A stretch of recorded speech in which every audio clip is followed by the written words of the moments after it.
Hello and welcome to the SOFEA Sessions podcast. I'm your host, Nikki Smith, and today we have a very special guest. In celebration of Pride Month, we have Logan come on to share his story about coming out.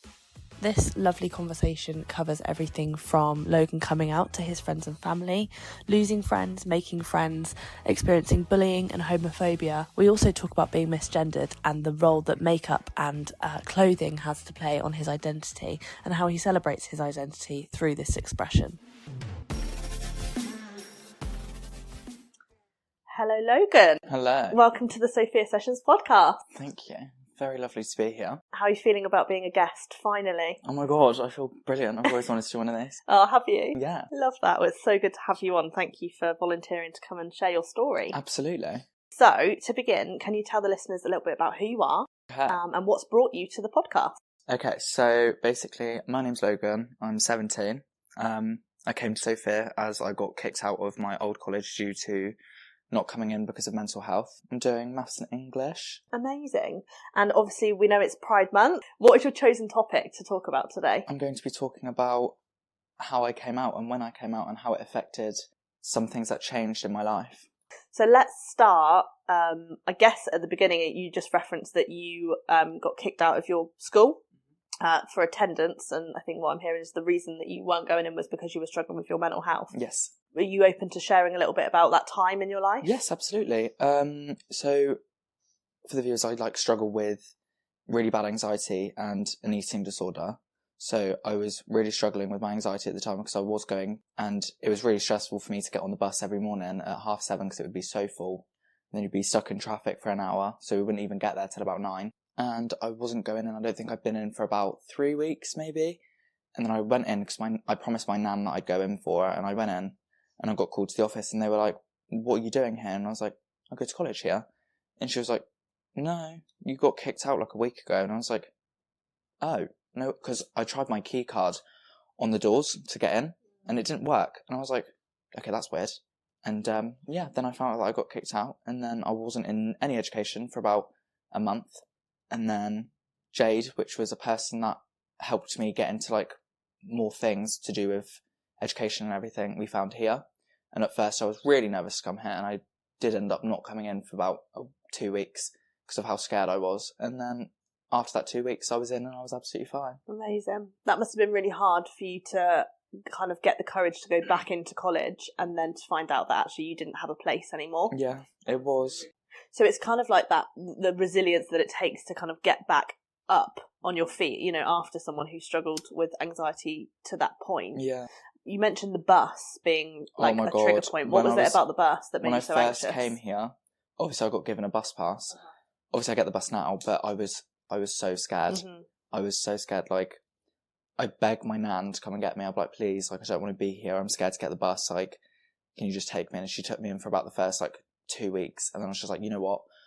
I used to be able to get the bus all the time, so I should be fine. So I just get on there, get off, and I'll be all right. So you're able to overcome it. Amazing. And now you're getting the bus all the time, right? Yeah, so I you've am. been able to really overcome that anxiety. Yes. So you obviously left college and then you spent some time out of education. What was that like for you? Very boring. Yeah, very boring. It was I wasn't really talking to anyone because everyone else of my friends were all at school and college and doing their own thing while I was literally sat at home laying in bed all the time. So I'm glad that I found somewhere that I can actually be and sit and just actually have a conversation with people instead of just sitting on my own and doing nothing. Yeah, definitely. And do you think that time that you did spend sort of out of education, do you think that influenced your mental health? Yes. Yeah, it did. Yeah. It kind of made it worse, but also didn't, because I didn't like being around a lot of people anyway, but obviously, because there's not a lot of people here really, there's I'd say 20, not even that, but it's made me so much more comfortable to be here instead of being around so many people. And it's just yeah, so you've it sounds like you've sort of found your safe space here and yes, feel more comfortable. I love it here. You love it here? Yeah, I do. Good. I we really love having do. you here. You bring some so good fun. energy. Oh, thanks. So what was it that led you to join SOFEA on the education programme then? At first, it was either here or go back to my old school. Uh-huh. And I was like, I don't fancy going to a new place. I'd rather go to a place that I know. And I tried to get back into my old school. And then as soon as I got there, I was just I realised how much I hated being there. I was like, no. So then me and Jade came here for a day, and we came and had a look around. I was so scared. I was literally sat on my own, and I was like, don't want to be here. I want to go home. And then I got my nan to pick me up, and I went home. I literally, because I can remember my first day, I went and sat with Charlie and Ellie, and I went and sat on the tables downstairs, and it was literally about an hour in, and I went, no, I'm going home. And I went home, and I didn't come back for like 2 weeks, and then I came back, and then I was like, oh, it's fine. I actually remember when you first started, and your anxiety was incredibly high at that point, wasn't it? And I think it's an amazing reflection to see how you are now and how you hold yourself in space, and you get stuck into everything, and you obviously feel so much more comfortable. But it is that exposure to the space, isn't it? Because I think the immediate response to anxiety is to avoid the thing that makes you feel anxious, isn't it? But then I just thought to myself, I was like, there's no point avoiding anything. You're going to have to push through it one day or another. You can't just sit and not do anything. You've got to do something. So can we talk a little bit about your school experience? Obviously, with kind of the topic in mind, you want to talk about coming out, and I'm interested in what your experience at secondary school was like as a gay man. So it was okay, but in year 7, I was around 12 or something like that, and I started to realise I was dating this girl at the time. She's one of my really close friends, but obviously it wasn't really anything like serious because it was literally like a year 7 relationship. And I started to notice, I was like, I don't really have any attraction to girls. I find the boys more attractive. So I was just thinking about it, and I was like, I'm gay. I'm definitely gay. But then first I came out as bisexual, because that's what I thought I was, because obviously I was dating a girl at the time. And then I realised, I was like, no, I really don't have any attraction to girls. The first person I came out to was my mum. I can remember how it happened. I was literally sat on her bed with her, and I was like, look, mum, I think I might be gay. And she was like, okay, that's fine. Doesn't bother me. As long as you love who you love, that's all right. And then I can remember how I told my dad as well. It wasn't the best way, because me and my dad don't get along really. I can remember we were having a massive argument, and he stormed into my room, because I stormed upstairs, slammed my door. And we had like a massive argument after that, and then after that he kind of just sat on my bed, and he was like, are you gay? And I was like, yeah. And he was just like, okay, well, that's fine. So that's really interesting. So actually with one of your parents, you kind of disclose that information freely. With the other of your parent, it was almost like asked directly to you, which is feels like very different experiences. It was so weird. And then when I told my nan, I think I told my nan when I was in year 8, so at least a year after. And I remember I was sat on her bed, and I was like, Nan, I think I'm gay. And at first she was like, how do you know? Because you are like 13, and so this, that, and the other. I was like, because I don't have attraction to girls, like at all. And then she was like, well, as long as you're happy, that's fine, but I still don't think you're ready yet. And I was like, oh no, I'm definitely ready. How did that feel to hear that, someone say, are you sure? And I was a bit shocked, but I wasn't too shocked. I was like, okay, she is from the older generation. She's like, I understand that. But she was very supportive. She's still very supportive of me. She just doesn't care, but not in like a horrible way. It's not like she's like, oh, I just don't care. Yeah, she loves you for you rather than your sexuality. Yeah, I understand that. And I guess my school life, when I came out as gay, first it was a bit weird. It was a bit like everyone was like, oh, you're gay? I was like, yes. Okay. And then obviously I found makeup, and I started getting into makeup, and I can remember I used to put mascara on awfully. I used to put mascara on awfully in the mornings, and I'd get ready to leave for school. And I'd walk, and I'd get into this alleyway, which is literally just in front of my school, and I'd literally, it might sound disgusting, but I used to spit in my like sleeve and wipe off my mascara because I was so scared to like go into school wearing any type of makeup. And then one day something just snapped to me, and I was just like, you know what? Who cares? So you're able to do like be yourself. And I started doing like eyebrows and like mascara and foundation and stuff like that. And then after that, I started getting horrible comments and stuff like that saying that it's disgusting, boys shouldn't be wearing makeup, like you might as well just be trans, this, that and the other. And I was just like, yeah, but that's so horrible. I was like, I can literally wear what I want, and I can do what I want.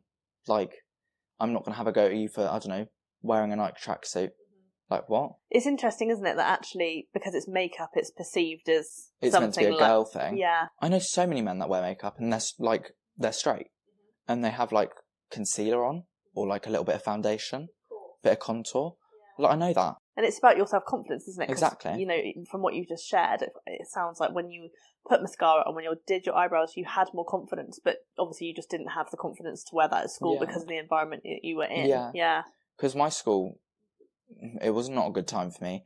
I was such a little shit in school. I was awful. I was like, I'd skip lessons all the time. I'd always have a go at teachers. I'd always get sent to isolation, sent home. Because, like, I knew that if I was naughty, I'd get sent home because I didn't want to be there. I hated so being it in was school. like a coping strategy, almost like to react in certain ways that meant you would get sent home. Yeah. And then people started accepting, and they were just like, oh, well, whatever. And then I was in, like, quite a small friendship group, but I was in the friendship group where we weren't popular, but we weren't not. But, like, we knew everyone. We'd always say, like, hello to everyone, but we wouldn't, like, go out with them and, like, go to pies and stuff like that. We weren't like that. It was more of like, oh, I know her, yeah, I know this, and I know that. But, like, all the boys in what we called, obviously, the popular lot, because they literally knew everyone, were friends with everyone, was like, none of the boys in my year liked me at all. None of them, except from about 2 in my form. Like, none of them liked me. And I can remember I was at a party. It was one of my friends. And I said to them, I was like, so, because she was part of the popular lot, but she was friends with the person's party it was. And I was there. I was like, oh, so how are, like, all the, like, motives and stuff going and all this? And she was like, I'm not going to lie. Your name's been in a lot of people's mouths. And I was like, why? And she was like, because this one boy, she said to me, she was like, he was talking about you, and he was like, it's just disgusting him wearing makeup and coming in and all of that, and, like, wearing flares and makeup and mascara and eyelashes. It's just gross. And this girl, she was like, she said to him, she was like, why do you even care? It's none of your business. Like, how did you feel when you heard that? I was just like, is there really still people in this generation that actually care? Were you still quite young at that age? Were you sort of 13, 14? I was around 14, yeah. And for someone that struggled with anxiety, I'm making an assumption, but I was it sounds so like scared. that would be a really, really challenging time.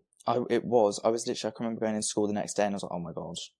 I was like, everyone knows that I wear makeup, and it's just, because only a few people knew that I wore makeup.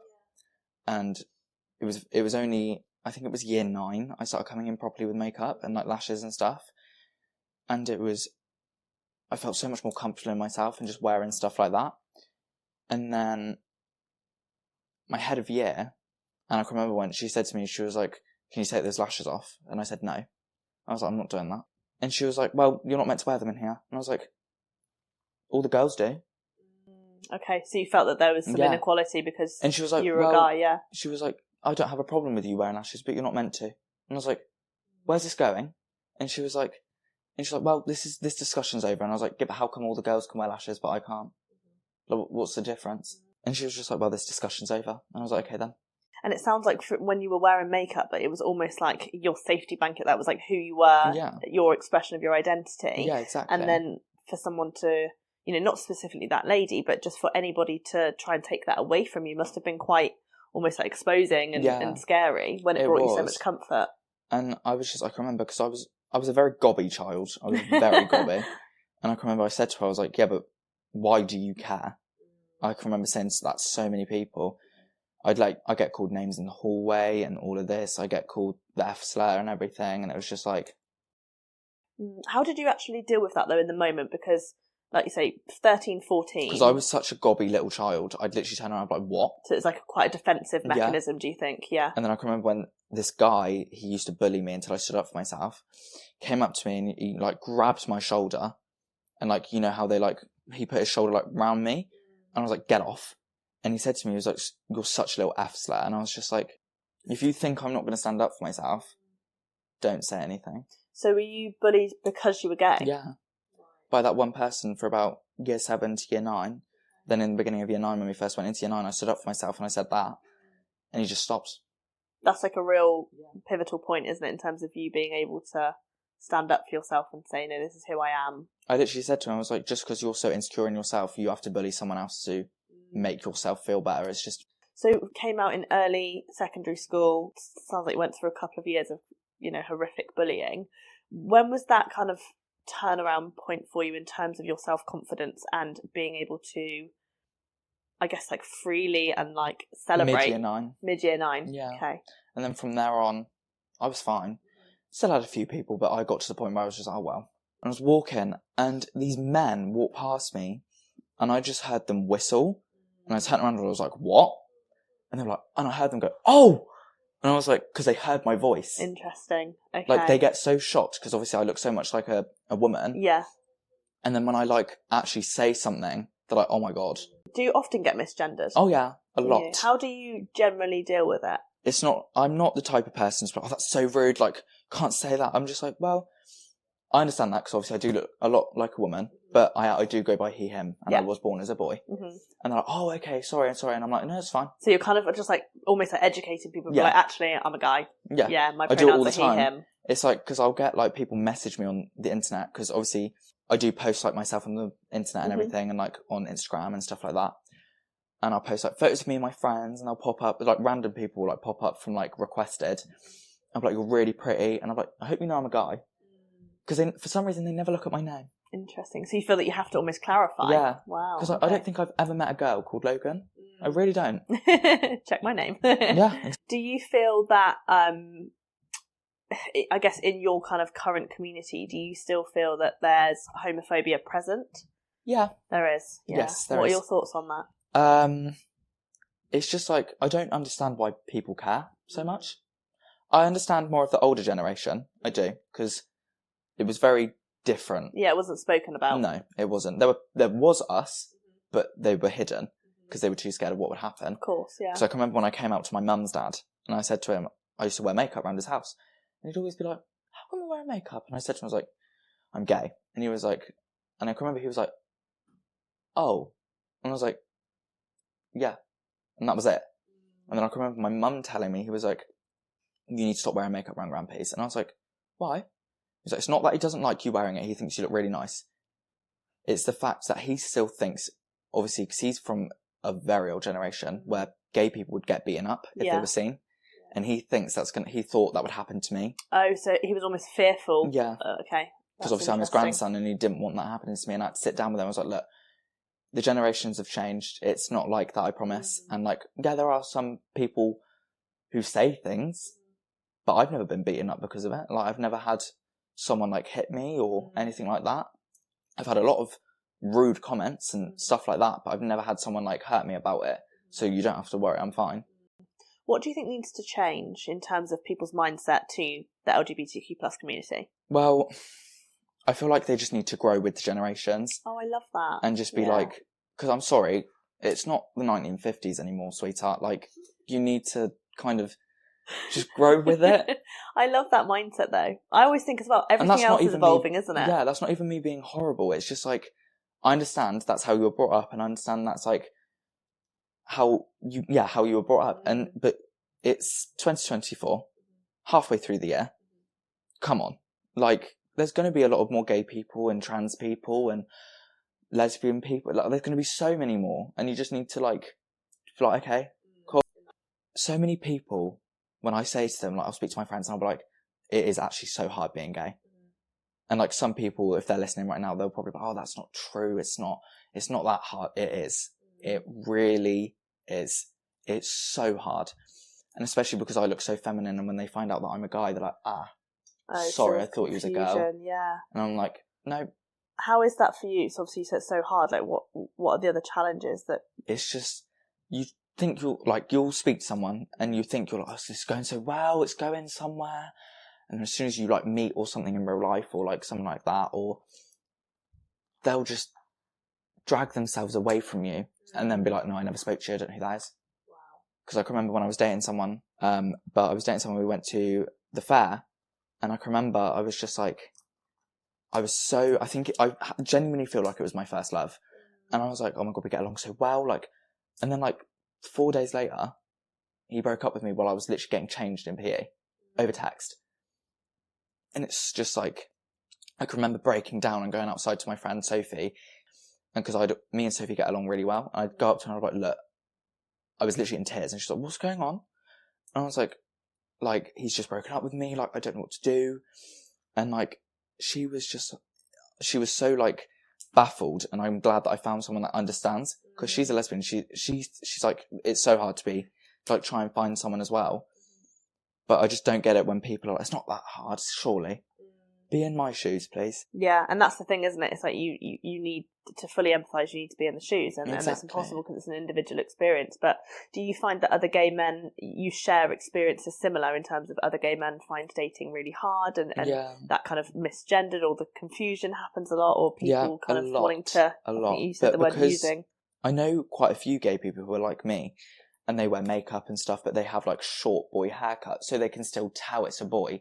But because I have long hair and I have such feminine features on my face, you just can't see it unless you hear my voice. And then, because like when I first came here, I can remember, I think Ashley came up to me and he was like, "Oh, she's really pretty," and I was like, "She?" And she was like, "Oh," he was like, "Oh, you're a boy." I was like, "Yeah." And he was like, "Oh, okay, sick." And I was like, "Yeah."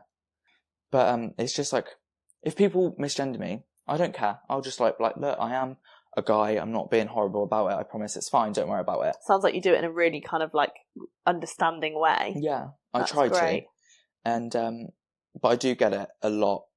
I just need to focus on myself. So what does that look like then, focusing on yourself moving forward? Just being a better version of me, really. Yeah. I found it interesting when you were talking about how I think you referred to yourself as a horrible person in secondary school. I was so awful. What do you think was, in hindsight, we know that behaviour is communication, right? What was driving that behaviour in terms of, I'm not going to call it horrible because I don't believe you're a horrible person. I think it's probably, from my point of view, a defence coping mechanism. But what do you think was driving it? There was so much home life going on. Like, my granddad just passed away. And obviously I found my granddad, and then I found my dad having a stroke and a heart attack, and it was just like... So a lot of trauma at that time. Yeah, a lot of trauma. And I can remember I was 12, like just come out. My granddad didn't know, I don't think, unless my dad told him. And I can remember I went into his room and I was just like, "Oh, Grampy Roy, I've got your like food for you." And he was just literally on the bed. Wow. And I was just like, "Oh my God." And that was when you were at secondary school. Wow. So all of those kind of, that sounds horrific, all of those kind of traumas that you were going in, the stress and the anger of all of that, do you think came out in your behaviour at school? Yeah, and then also because me and him have never gotten along, and I live with him because of like what my mum, she's a drug addict, I can't live with her. And me and him just don't get along. Hello lovely listeners, just me interrupting for a second. I hope you're enjoying the episode so far. Just to shout out that if anything that you're hearing in the episode today is making you think, or you need some support, there's some amazing LGBTQ plus charities around Oxfordshire. Didcot Train have an LGBTQ plus group, and also if you head over to the Oxfordshire Mind website, there's a whole directory with local support groups for you, friends or your family. We also have so many wellbeing groups here at SOFEA, focusing on things like healthy relationships and LGBTQ plus sexual health. So if you or someone you know needs support, please do get in touch. You can contact us at wellbeing@sophia.uk.com, or if you would like to support us so we can keep doing the great work that we do, please head over to our website. You can make donations there, and you can also get in touch if you're interested in becoming one of our partners.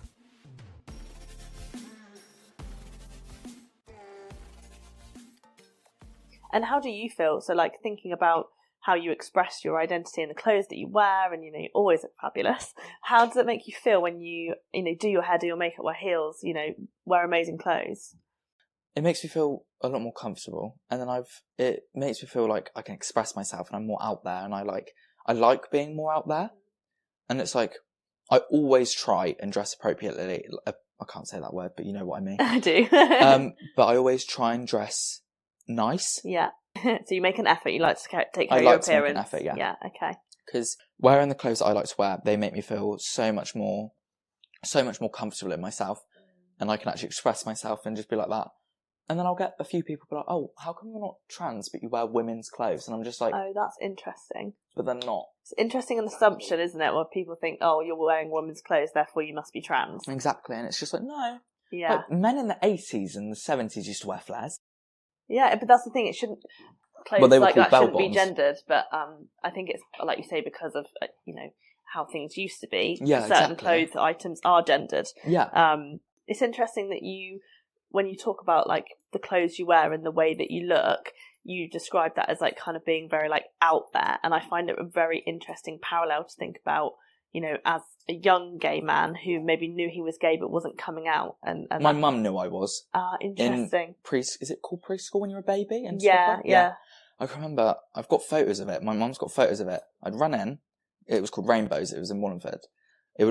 I'd run in, go to my room, and we had a dress-up part in there. There was this blue, I can remember exactly what it looks like, baby blue with like baby yellow flowers on it, and it was like a mesh outside, and there was just fabric inside. And it was a dress, and I'd always put it on, stay in it all day until my mum picked me up. Oh, so you obviously loved the fashion even back then. Yeah. And I used to wear my mum's heels around the house and everything. Yeah. I used to walk around in it. I'd be like, Mum, can I get your heels out? For God's sake, don't break them. When did you realise that you were gay? When did you have that like real? Because obviously I think the end of year 6. The end of year 6, you kind of had. How did you know? Because I find it really interesting. I've got like a lot of gay friends, and some of them say they just know. Some of them have kind of very pivotal moments where something happened that made them go, oh, okay, I'm gay. That's why. Yeah. Do you know what I mean? What was your? I think because I can remember, I can remember vividly. I had like a few. I'd look at the boys in my class in like primary school, and I'd be like, oh, they're very handsome. Oh, so you start to kind of have that like, oh, they look nice. Yeah, at that like age. Oh, you look nice, but I was too scared to say anything. And then when I finally realised what gay was, I was like, oh, okay. Yeah, and that's the thing, isn't it? How do you know what gay is if you've never been taught about it? Because it's not something that's in the year 6 curriculum, is it? Yeah, that's another thing. So it needs to be educated and up for education, but in a serious, considered way. Yes.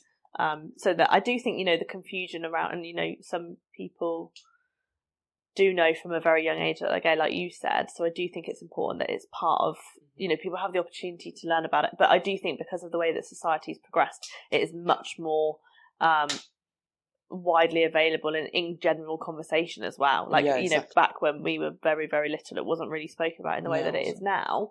But now it's just part of our community, society. Every day, really. Yeah. And there has been so much progress within the LGBTQ plus community, but I feel like there is still so much to go. What are your views on that? There's so much more progress. There's so much more progress. And I'm glad that a lot of people now using their voices and they can actually speak up about it. Because I've had one experience. I can remember I was in a shop and I was wearing pink. And obviously because I'm a boy, they heard my voice and this lady turned around to me and she's like, a boy shouldn't be wearing pink. Wow. Okay. And I was like, excuse me? And she's like, shouldn't be wearing pink. I was like, you shouldn't be wearing blue. Because she was wearing blue. Yeah, it's no different. And she's like, well, I can. I was like, well, there you go then. Yeah. Why can't I wear pink? She's like, 'cause you're a man. I was like, okay. Well, all I'm going to say is for people who are listening, I just want to say, just be you. Just do it. I get it can be scary in the beginning and you're like, oh. And like, say if parents aren't accepting, I understand that, I do. But letting that off your chest will make you feel so much better. And it will just make, even if they're not accepting, and say if things happen, it's just the universe's way of being like, well, there you go, you've done it now. But like, they just don't accept it. And like, yeah, just be you. Just do what you need to do and make what makes you happy and love who you love. Like, don't let other people tell you otherwise. And if you want to wear like, I don't know, flares and crop tops and I don't know, like baggy t-shirts and all of that, you wear what you want to wear. If you want to wear makeup, you wear makeup. Don't care what other people think, because I used to, and it's just, there's no point. Because otherwise it's just going to drag you right back to where you are. Yeah, so it's about kind of, like you say, rising up, being your authentic self, finding your community who accepts you, the people that do support you, and having your team around you. And you may lose a few people when you come out, because I did, but that's just the universe's way of saying that they're not the right people. They're not your people, they're not your group. Until you find the right people, and you know that you're loved and cared about, and you just have a cherished relationship with them. It's just, amazing. Just be you. I love that. That's a very positive message to finish the episode on. Yes, absolutely. Oh, well, thank you so much for sharing your story. Absolutely. It's been a pleasure to have you on the podcast, and you're welcome back anytime. Thank you. I'd happily come back. Amazing. Thank you so much. Thank you. A huge thank you to Logan for coming on to the SOFEA Sessions podcast today to so bravely and vulnerably share his story. It was a real pleasure, and we can't wait to have you back. please don't forget to like, share and subscribe. And you can also leave your comments in the description boxes on whatever podcast system you use. Or if you'd like to get in touch, you can email us at wellbeing@sophea.uk.com.